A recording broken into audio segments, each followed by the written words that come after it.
incredible breakers, hidden faces. Here with my brother and my prez. Studio Dom, of course, TNF, The Magnetic Force, Law Unlimited, and now Hidden Faces, and Style of Boogie, where the real stories will always be told. And Happy New Year. Happy New Year. Happy New Year. Happy New Year. It's been a rough couple of years, but even with this, the way things are going, we make it happen. We're not one of these Zoom entertainment, right? We bring people to the studio, they drink with us, they talk with us, and we have a great conversation, and that's how we roll. There's no other way. That's the best way to do it. We're like the Johnny Carsons. And then 2 minutes of fame, we get that. You know, so when we let them go, we let them do what you gotta do, but at the end of the day, you know, it's up to the viewer. Now, there's people out there that call themselves historians. A lot of them. Right? And that's fine. You can call yourself whatever you want. You know, I call myself a millionaire, but I don't have a million. But I have $1 million in my heart. You see my point? So, call yourself whatever you want to call yourself, but there are too many people alive today for anybody, in my opinion, to call themselves a true historian, because there's just too many people that are going to contradict. Yo, we got Likes. 6 views. We moved up to 6 views. You know, like we were running for 2 years with 3 views. We're up to 6. We doubled. I'm excited. Well, this is why, you know, if you notice, there's a few shows that we've always said to the people that come on the show, we've always said, we don't have a script. If you notice, we don't have a piece of paper.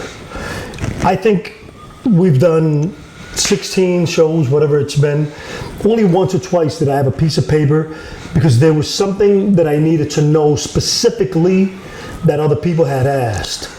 But normally when people come on the show, we want you to speak your timeline, your truth, your version of this great society that, you know, that we're involved in, which includes hip hop, loft, graffiti, you know, from dance to music, everything. Anything New York City. Anything New York City.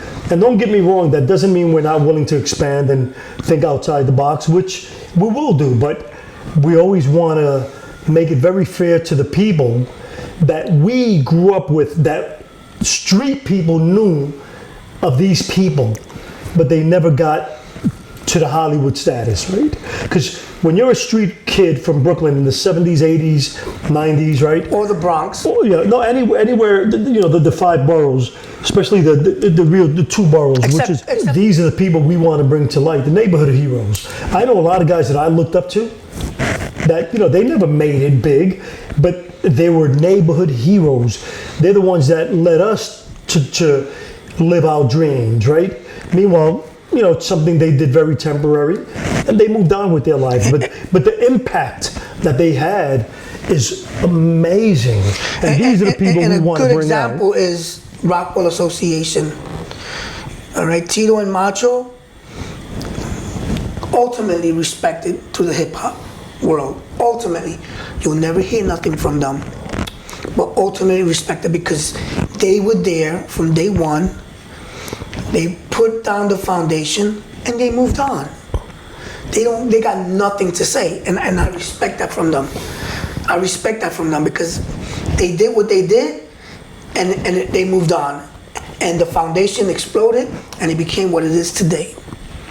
And that's a great example of what, you know, my brother Store here is saying. But with that said, I got a question that I keep getting: who the hell is Store? So who are you, Store? Me, I'm a kid that grew up, born and raised in Brooklyn. Where were you raised at? I was born in Williamsburg. What hospital? Greenpoint Hospital.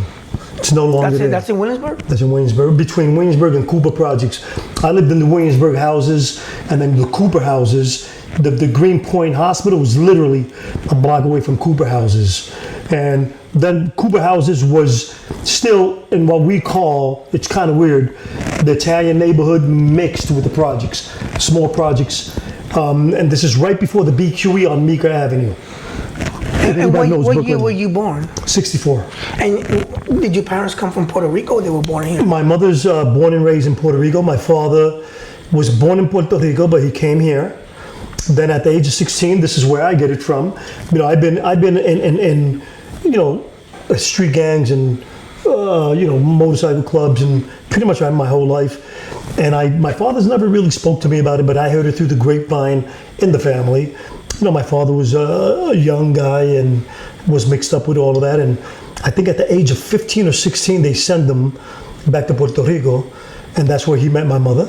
She was 18, he was 16. He lied to her, told her he was 18, got her pregnant, and here they are. They're still together now.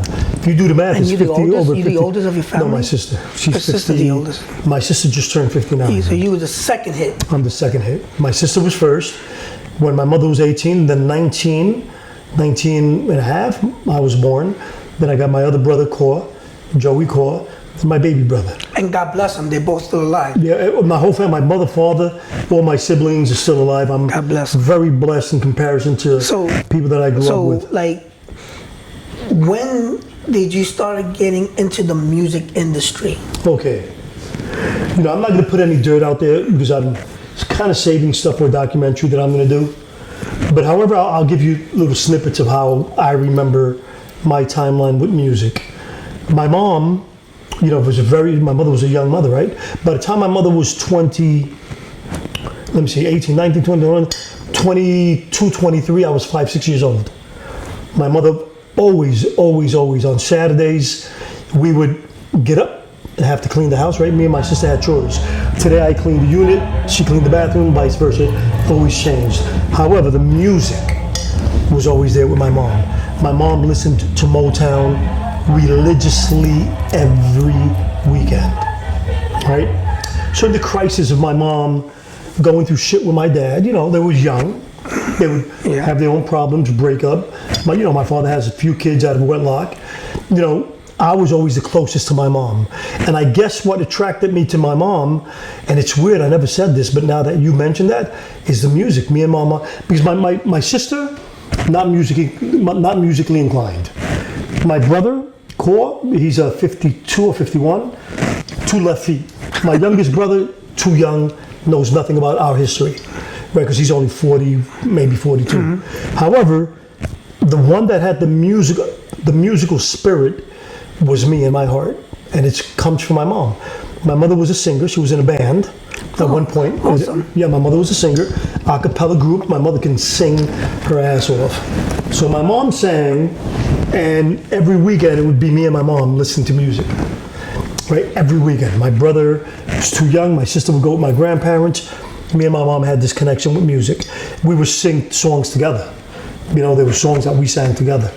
And I inherited that literally from my mom. The dancing as well. My dad, another 2 left feet, can't dance. You know, he's got a little rhythm. My dad was a Barry White kind of guy. And what I remember from my dad was Fania All-Star, Willie Colon. A lot of the Christmas stuff that I hear and that old school salsa was my father. But my mom was totally Motown. So I personally know you from Loft. And prior to Loft, I never heard of Loft coming from the Boogie Down Bronx. Like, we were straight up R&B, funk, disco. That's the Bronx. As we. Loft was something that I never knew till I met you. So my question is, moving fast forward, right? So you got this musical energy in you. How did you start breaking into like these nightclubs at a young age, and you know, was introduced to a dance? If that was your first dance, unless there was another dance prior to Loft. No. Okay. The Loft is a name that some of us gave to the dancers that we credit to that come from a place called the Loft that Dave Mancuso had. He's had a few of them on 3rd Street, Prince and King. You know, he's had a few clubs. And the Garage. So the people from the Garage and the people from the Loft were the same group. And it really started with, you know, with the gays, the homosexual guys. That's how it really got started, right? And they allowed a bunch of us to come in, the straight guys to come in. And we inherited their dance, which a lot of these guys were professional dancers. You know, the gay community, ballet dancers, tap dancers. And that was the influx of this type of dance. So now you bring in street cats like myself. So right? you were hanging out in the corner with all your boys. Well, let me tell you. How did you break into that loft? Okay, I'll tell you now. That loft community. I guess I was. and again, if that was your first, you might have. No, it wasn't my For all first. I know, you might have been doing something else prior to that. No, so this, you know. let me give you my quick, I'll break it down real quick. I started dancing in my living room, like all of us. American Bandstand, you name it, all those shows that came on, watching, Michael Jackson, us doing a little boogie that we didn't even know what it was called, a robot, The robot. And I remember when I was in 5th grade, I went to 6th grade, a school called 196 in Brooklyn, on Bushwick and I want to say Scholes or Scholes. We performed, we did a show. The first dance show ever came in. And I remember we did it to a song called Hijack, right? This is me, I was 13 maybe, 12, 13 years old. 6 girls, 6 guys, I was in the middle. Because I was the only guy that had a little gymnastics in me, and I can do that step. Remember when you went down like this and you spun? So I did that step. And I remember, so this is the first time that I danced in public as a kid. However, didn't think of anything of it. We always dance at the parties, the jams, Then all of a sudden, I went to high school. 1979, Eastern District on Lee Avenue in Brooklyn. I was one of them kids. I'm OCD and ADD, and I'm a Virgo, so I'm fucked. So every time I went to a new school, Did you say he's a virgin? Yeah. When I went to 5th grade, then when I went to another school, IS 49, every year I got left back the first year because I hung out with the bad kids. I was cutting class. So when I went to high school, right up the block, which was literally about 2 blocks, was a place called 104. Primos. I think it was called Primos. 104 in Lynch. A guy named Perry. I think he's the one that ran it. I don't know if he owned it, ran it. Perry was a garage head. Then this is where I met. I always talk about my influences. Chase, even this guy Goldo can dance. These guys Ray and Peebles, his brothers. And they were gangsters? They were gangsters, drug dealers, gangsters. This is the place they went to. They wasn't gay? No, they were not. That's why I said, look at the transition. So, one or two of them sold drugs at the garage, and Perry was a martial artist. Rest in peace. He was a martial artist. So he, with his rhythm, right, and going to the garage, he picked up that style with the style that he was doing, right? Martial arts. When you grew up I'm not sure about the Bronx, but let me speak about Brooklyn. Every Sunday we went to a movie, 3 movies, $2, $3, karate movies. So we all did karate. We just didn't pay the $2. Right, we did karate, and the gymnastics was big with us. Gymnastics was huge with us as kids. So here I go, first time cutting class. Of course, 104 in Lynch, they're gonna open up. We're gonna go there. Boom, we go there. Now before that, let me skip. Before that, I hung out, Devil's Rebels, Latin Soul Brothers, Unknown Bikers, as a kid. These kids were up rocking already. We didn't call it up rock. We didn't even call it rock, to be honest with you.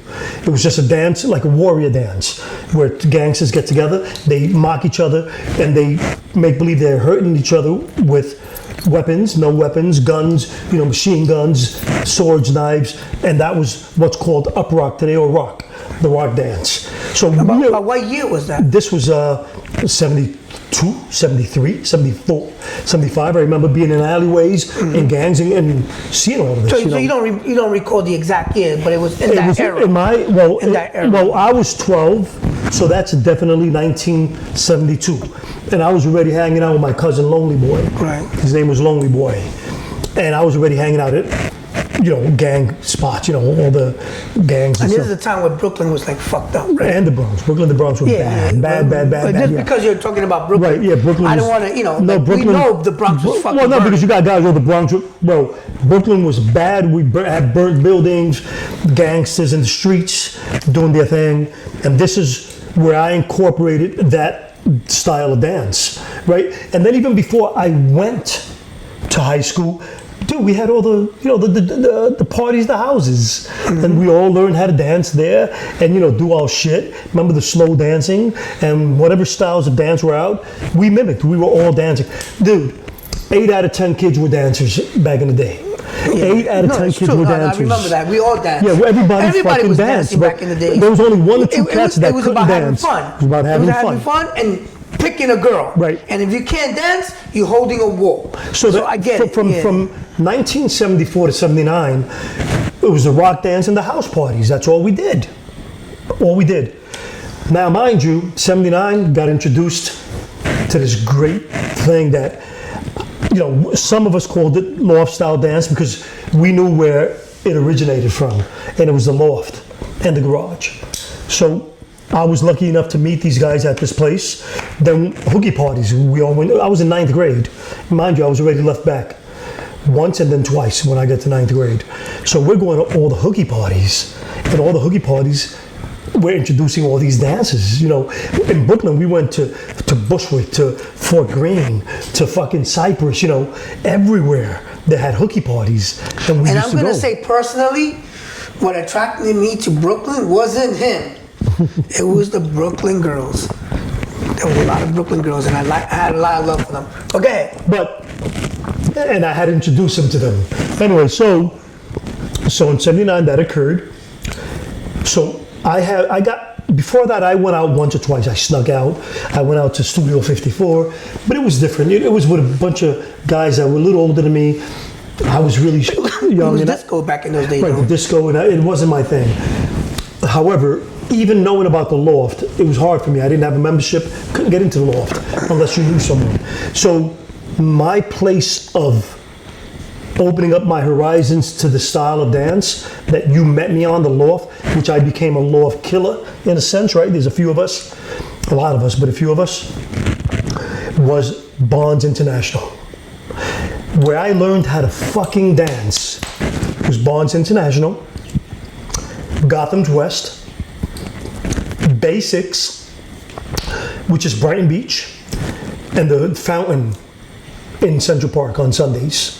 Oh, Wednesday nights and sometimes even Fridays at West 4th. So, what I immediately realized about Brooklyn and the type of dance was there was a different type of culture, a different type of dressing.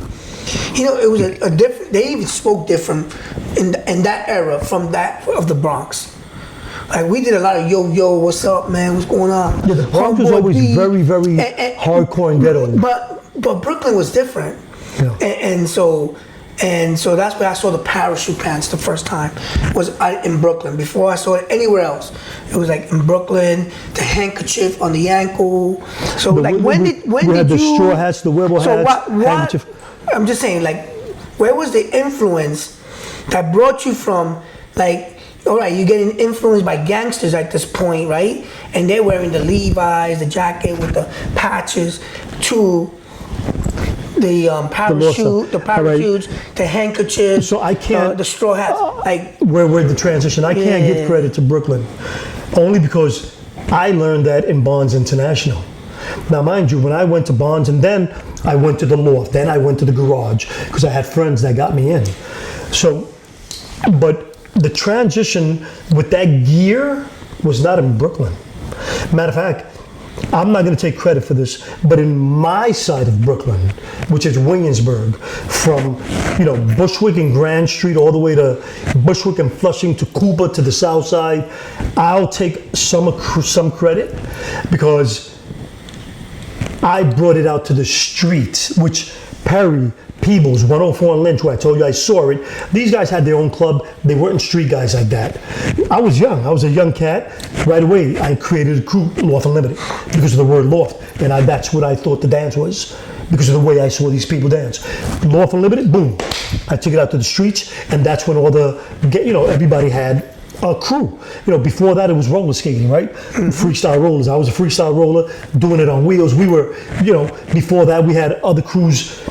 And Loft Unlimited, even before I had TMF, because TMF came when I met you, I started Loft Unlimited. We had what we called colors, right? But it was the iron-on shirts in the back. It said Lawful Limited, No, I remember. just like Rockers. I remember. And, I hung out with you guys. right. So I never got a T-shirt though. no, and then you weren't Lawful, really. You tried, but you weren't Lawful. So we took it. We took it to the streets, bro. We took it to the streets, and we started these crews. And all of a sudden, now people my age, because remember, these guys are a little older than me. Perry and them, they were 3, 4, 5 years older than me. So they were already set in what they were doing. So now here we come, 15, 16 years old. Bro, we're bringing this to the streets. Once I brought that out, bro, there was crews everywhere. And like I said, I'm not taking credit for actually bringing it out, right? And saying that Brooklyn started this club, because I got the style in Manhattan. Now, who was in Bonds International? People from Manhattan, people from Brooklyn, people from the Bronx, people from Jersey. A lot of people don't realize how many people from Jersey were here coming out to the clubs, because there were no fucking clubs in Long Not the people from Staten Island though. No, Staten Island was a very weird town. Queens too. Queens had its people, but not as big, right? And then, so you had all these people getting together in this melting pot. So, you know, listen, the first time I went to Bonds International, I had shark skins, straight legs, 6 inches. That was the style, 6-inch sharks with my fucking, I think, not even marshmallows. There were shoes that looked like marshmallows. I had a fucking short collar Chinese shirt with that straight tie. Remember the straight ties? Yeah. That's the first time. Me, my boy, two or three of my guys, let's go to Bonds. This guy, Carlito, took us. He was older. We go to Bonds International. Dude, the minute I get in there, now mind you, I saw guys and girls, boyfriend and girlfriends, dancing with the head. They had the handkerchiefs, cut-up shirts, parachutes, white gloves. But what year was that? This 1979. Wow. 80. Yep. And they had the Chinese slippers. So I walk in there. Mind you, I'm a dancer still. I consider myself kind of, because I can dance. But I remember going from circle to circle, because there were circles in there. Going, oh my fucking God. Half an hour of being there, 45 minutes, my tie came off, my shirt was open, I was in my fucking t-shirt, dancing, trying to mimic all these amazing dances. I already had some of it, because I used to go to 104 and Lynch. Right. But I thought I was going to a club like Studio. I go to this place that's 104 and Lynch on steroids that held 2,000-3,000 people. And I'm like, fucking A. Then I remember seeing this guy named C-Love, right? Caesar Soto. This guy, shorts, Indian boots, mohawk, but his mohawk was like a horse mane, cut up shirt, butane in his mouth, dancing. Balls of fire in Bonds International. He wasn't the best dancer, but his style was unique and amazing, and just seeing him. He made a crowd. Him, 4 of us guys, and 98 girls around him. 98 girls. I was like, convinced. I was like, yep, dude. So that day, I went and I made sure, brother, and this is 1979, because I was still in the transition with these guys at 104 and Lynch. The only thing at 104 and Lynch, I used to see Chase wearing the pants and stuff, but as a 9th grader, we had our own style, the Lees, so I didn't dress like them yet. But once I went to Bonds International, I became everything I saw at 104 and Lynch. Dude, that same week, my whole wardrobe went out the window. 5 parachute pants, cutting up my shirts, bandanas, gloves. The transition of my motherfucking history with dance, until I met you, and I quit fucking walking. And granted, I'm younger than you were, so I was thinner, better looking, and Not really. and I had a totally different dance and a totally different style. And to me, at that time, when we hooked up, which was around 81, 82, I had no idea what Brooklyn was about, because I would never go to Brooklyn, because to me going to Brooklyn was a death sentence. So why would I go there, right? But I started going to Central Park. I was venturing out from the Bronx. So I was going to Central Park, and that's when I came across Storenzo and... No, I came across you. Well, you know... Oh no, that's right, because you said to me, I saw you earlier. Right. So this is what happened. I'm in Central Park. At the time, we were by the fountain. We were by the shell and the benches, because we used to be down at the fountain, but sometimes we started at the shell. And then I remember we were going back to the fountain, because that's where we used to dance also. And then that's where I saw you for the first time. Clown, Fat Clown. Clown was dancing with these two girls. I don't know who she was. She had a long ponytail. She was a little chubby. This bitch was no joke. And I remember walking and seeing you guys dancing. Excuse me. And I remember going, what the fuck is that? You know, the first time I saw, you know, boom, boom. I was like, how the fuck did they just do that? You know, when you were doing your waves and then you were miming, I was saying, look at these motherfuckers. And dude, everybody went to love, fuck these kids. I stood there, remember I stood there for an hour while you guys were dancing, going, oh my God, I gotta learn this. Then that's when I went up to you, I said, yo. So vice versa, I saw, but I was a little more timid, so I didn't approach you. But I saw this dance, and again, this is back in 81, 82. And no, 80, 81. In that ballpark, yeah. 80, 81. So, I didn't know what it was. Like, to me, it was like gymnastics. Martial arts, gymnastics in mind. And I kind of looked at it. I was never a gymnast, you know. So, you know, there was nothing I would ever do. But when I saw it, I saw the attention. And I always said, the attention from the girls. And I was a horny little kid at the time, so whatever attracted girls, I'm for. So I saw it. To me, it was a different style. I never saw that in the Bronx. You know, I'm not saying it wasn't there, but I never saw it. Right. You know, in my era, because when I was growing up, I came from the roller skating world into the hip hop world, and you know, and that had to do with disco. So nothing like loft. Just to me, loft music was like disco music. So, you know, if you knew how to hustle, you're the man. But I didn't know how to hustle, so I didn't do it. But that's where I found this style of dancing, this loft dancing, unique. And it's funny. Till recently, I really got into the history of it. I didn't know who the DJs were, you know, and the clubs, you know, that I didn't know none of that stuff. Nor did I care at the time. DJs played a crucial part in putting that rhythm in our hearts. Right, you know? and so when I look at history today, and I see loft dancing, and I look at the old videos of loft, I'm gonna say that was an influence in breakdance. You know, and I've always said that, and bro. people would disagree with me, and that's fine. I'm just telling you the way I feel, the way I saw things, and how things evolve. And if you look at the loft dancers, and if you look at some of the moves, no gymnastics and martial arts, and they predate breakdancing. We were doing knee spins, we were doing slides, we were doing stuff on the floor. And this is why I say this is probably an element. It's just a theory of mine, but you know, it's a great theory. You know, I'm just saying that these are things that I witnessed. I never witnessed before. Till like I met Store, and then he invited me to Brooklyn, and that's a whole other story. Let me ask you something. Do you remember me approaching you that day? Yeah, I do. Because honestly, I vividly remember. I don't vivid, but I remember. See, I vividly remember. No, I remember. That's when you came up to me. Yeah, you were dancing, and then you stopped. You were taking a break. I think you gave me your number. Yeah, but I was like, yo, my man. I said, yo, and at the time, I gave you my mother's house number. I was still living at home. Yes. You know, and I was like, yo, how the fuck do you do that? And you were a kid, you were 15 years old, bro. You're like, yeah, with that little squeaky boy, you were like, yo, I do that. I was like, dude, can I make a deal? And I said, listen, I dance. You said, yeah, I saw you earlier. You said, I saw you over there. Yo, you guys are nice. I said, look, how about if I teach you how to loft, you teach me how to boogie? You said, all right. Gave you my number. We linked up. And I said boogie, right? Yeah, you said boogie.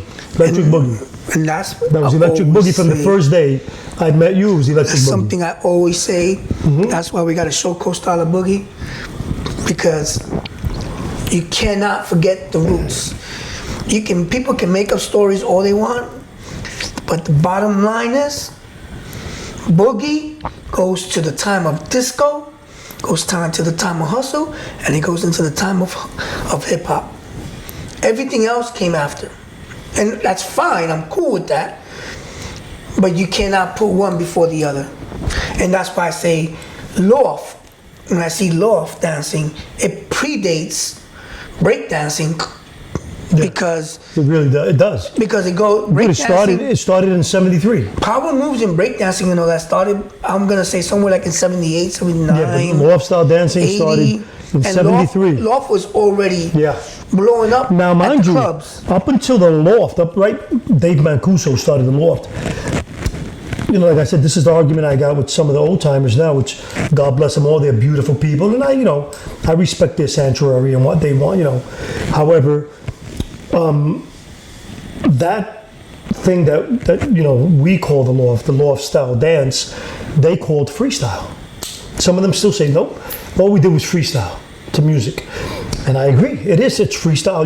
Whatever your body tells you to do, you do. And every dancer is individual. That was the beauty of the loft in the garage, right?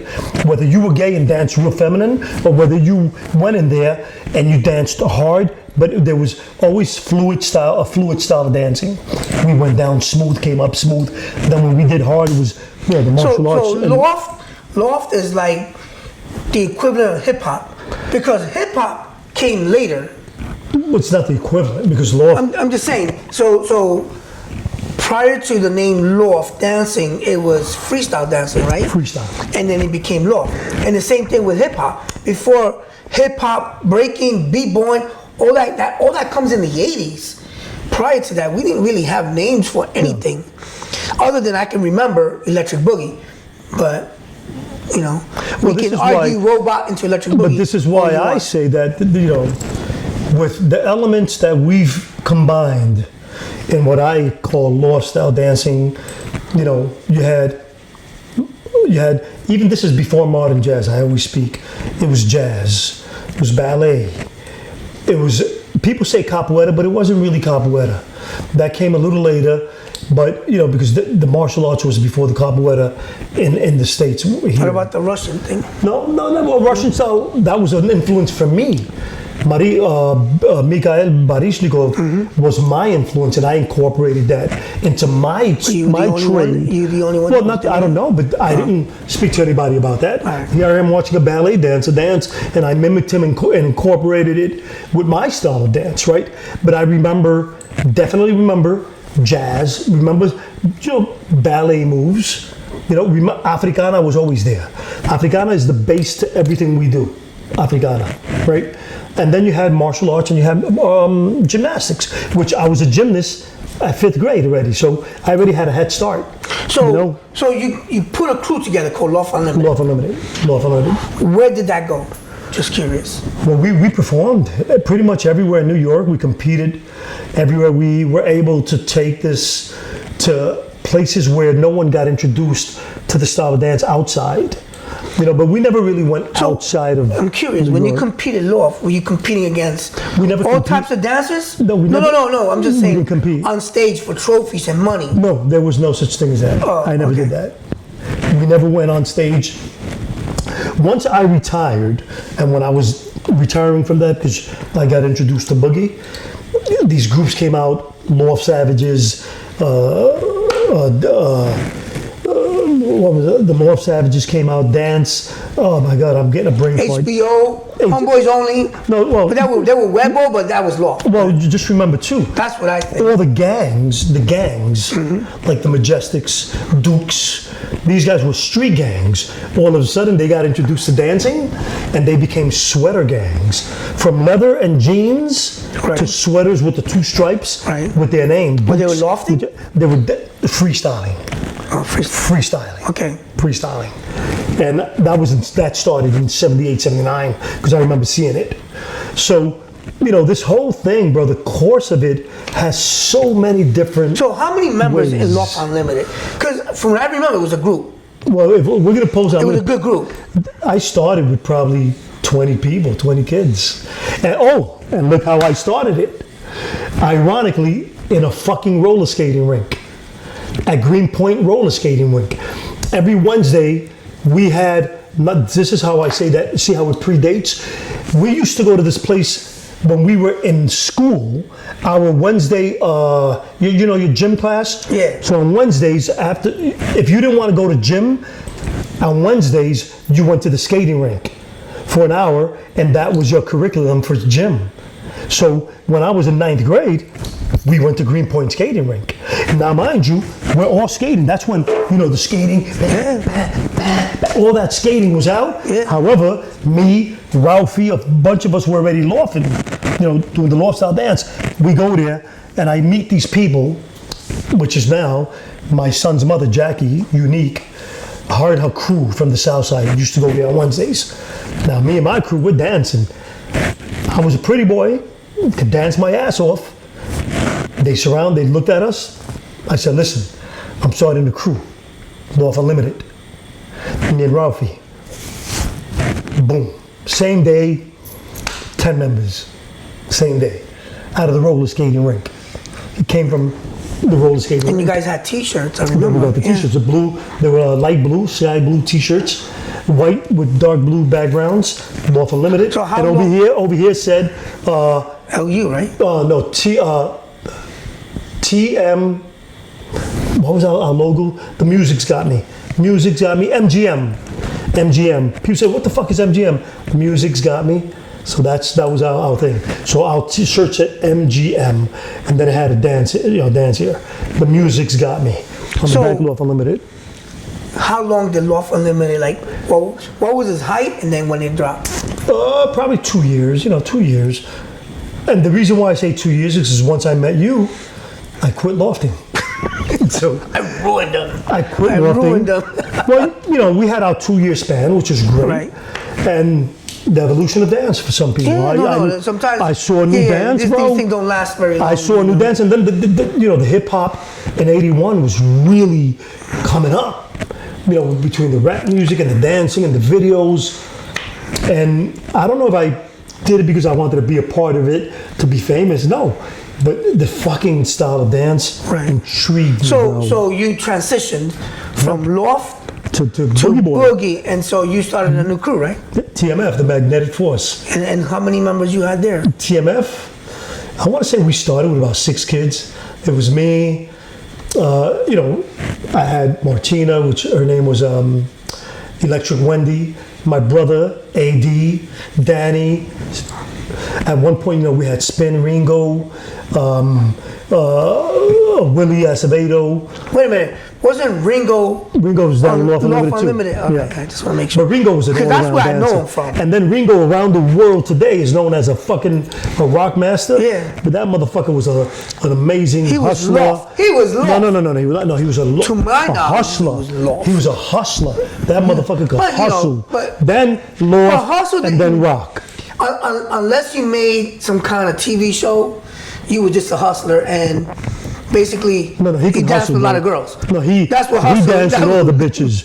And we used That's to, what I'm saying. That's I what always- hustle was about. I always hustle say to wasn't him- about making a lot of money unless you came out of Dance Fever or something like that. Yeah, but I always say to Ringo and some of the guys like Ringo, we used to make fun of them. Oh, look at these gay guys. Meanwhile, we were like, man, we got to learn all that Yeah, I know shit, he was bro. good. No. I don't remember Ringo as a hustler. Yeah. I only knew him as Loft Unlimited. Yeah. And he was the one that came out in the movie with us. Yeah. Right. Yeah, And he he's had the little morphing with afro me. with the thick mustache. He's morphing with me. Now he's bald-headed. When he says movie, there was a documentary called Portfolio. Yeah. And it was about the New York City culture. And there when was a you guy look named at that Antonio video, Lopez. and if you look at that video, right?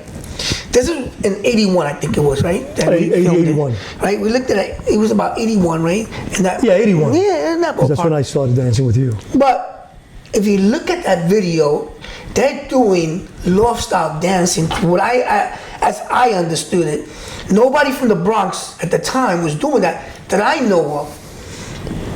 And if you look at them, they wasn't wearing Webber pants.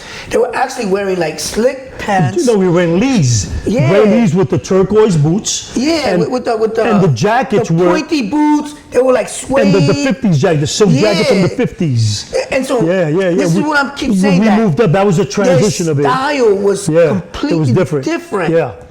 From that, what people say rebel. Webo just became a beat style. That's a very good point that you make. Yeah, our style was different. We had the suede And that was, boots. to me, that was OG Brooklyn Yeah, bro, loft style. that's true, that's true. how I knew it. Dude, I didn't And even that's think what of that. I I didn't even think of that. That's right. And that's the way I respected it. We If changed you look it. at me, you know, at the time, I'm wearing a fucking pirate hat. Yeah. I got the Black and white shirt looking like a fucking pirate. Yeah, it had we at the time The buttons here. Yeah, the button with the That big thing in the yeah, front. in the front, you know what I'm saying? You know, and again, the jeans and the sneakers. I was Bronx out. And mind you, with a little bit of entertainment. At the let time me because tell you why that I was making money on the streets back then. that video is important. That documentary. Look it up. Portfolio by Antonio Lopez. He was a famous designer, clothing designer. In that video, we had Andy Warhol. We had, I forgot the name of that. A lot of famous people. No, there. that top model, the first biggest top model. I don't remember her name, but you know. Not Cindy Crawford, the other one that she's older, she's good looking. Anyway, she was there. We were all there. I was a kid. I didn't know who they were. I brought him on because I got in and I had just met him, so I still wasn't good at boogie. So I did lofting, he did boogie, and that's where we met. And look at their loft style. If you look at their loft style, and then they have breakdancers there, right? So if you look at their loft style and you look at the breakdancers, you see the similarity. Well, this is why I say. Well, that's where I met. This is why I people say don't that- realize. that's How do you think I met Fable, Wiggles, and Little Lep? And this is before they were who they were, right? Because I think that Little Lep. I'm sorry. I think that Little Lep only had a few moves No, back and then. he wasn't even. I don't know if he was even. I think he might have been New York City breaker because there was another No, breaker. he was a floor master, I think. Yeah, but Fable and Wiggles were TMF. I think No. the Magnificent Force. The Magnificent Force, They- yeah. or they were- Electric Company, something like that. or maybe Electric Company, right? Because this is, bro, we were kids. We were kids, and we were. There was only a all- couple of cats from Rocksteady. Yeah. Only a couple of cats from either the Electric Company or the Magnetic Force. Only a couple of cats. No. The only magnetic force was you, and it's pre-magnetic. We were Law No, Unlimited, and you were with us. What do you? That Magnificent Force. Magnificent Force. Sorry, Magnificent Yeah. Force. And then there was only a couple of cats from the floor mat. The New York City Breakers didn't even exist at the time. Yeah, I don't think they did. No, they did not. Not even Rocksteady. No, they would. No, Rocksteady existed because did? because Mr. Freeze was Rocksteady. But and Fable, then Easy Fable wasn't representing, and we was Rocksteady at that time. They wasn't Rocksteady. That was 81. Yeah, they were either the Electric Company or the Magnificent Force. One of those two. I didn't ask. I didn't care. I was representing Kid Terrific, and that's the way No, I but did you it. were with and us. I was, yeah, I was You down. were- I was you were down down with Law Unlimited. I was down with Law Unlimited, you were and down with us. that's how I represented. And Remember, you know, I expanded Law Unlimited because of you. Boogie. So what I'm trying to say is that if you look at that era, and if you look at the loft style dancing, and if you look at the break dancing, you can see the similarities, except that loft dancing was more fluent, almost like kung fu, where break dancing was more like karate, bah bah, freezing, bah, freezing. And then if you look at some of the electric boogie guys at the time, and they called themselves electric boogie dancers, they were miming, and that's what electric boogie was, robotic and miming, and you can see me miming, but you know, you gotta look at the movie and then and judge for yourself. We gotta But- put that video out. So then you transition, right? Yep. From Loft. to the Magnetic Force. and then you have like how many members now? Magnetic Force? Yeah. I started with probably about eight guys. And remember, but it was combined. You did a There few was- shows, There right? was 2 or 3 of us doing boogie. The rest were floor, boogie, Majesty, AD, Danny, this other kid. They were breakdancers.